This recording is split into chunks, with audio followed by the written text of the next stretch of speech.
We're still doing a little bit of catch up on biology in this gender seminar series. Because as some of you rightly pointed out in the comments, sex is not a binary either. Because on an anatomical level, people can be male or female or intersex. Intersex persons are a significant minority of the population. You may have met them in movies when there is a birth and the doctor looks at the baby and can't tell if it's a boy or a girl and sort of hesitates. That's a cliche, of course.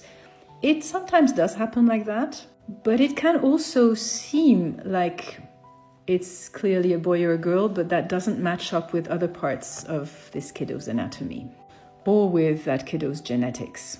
And currently, most countries will only give the option of signing up that kiddo with the state as a boy or a girl.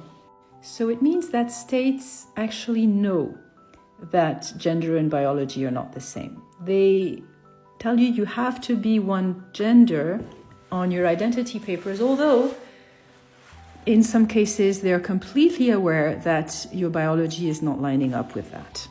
Governments, in other words, know that gender and biology are two different things. Because if we considered that gender and biology is the same thing, then we should have at least 3 genders on our identity papers. At least 3, because there are a variety of different ways to be intersex as well. So it may end up being closer to a dozen. And that's just if we completely relied on biology. Now, if you find yourself objecting and saying, but look, there's a real gender to these kiddos, ask yourself what you are basing that real gender on. Because mostly what's going to happen is we'll let the kiddos grow up a little bit and then they will tell us if they feel more like a boy or a girl. But that is back to gender identity, which is one of the steps that we've already seen in the series. You may be interested in the playlist if you haven't seen those videos yet.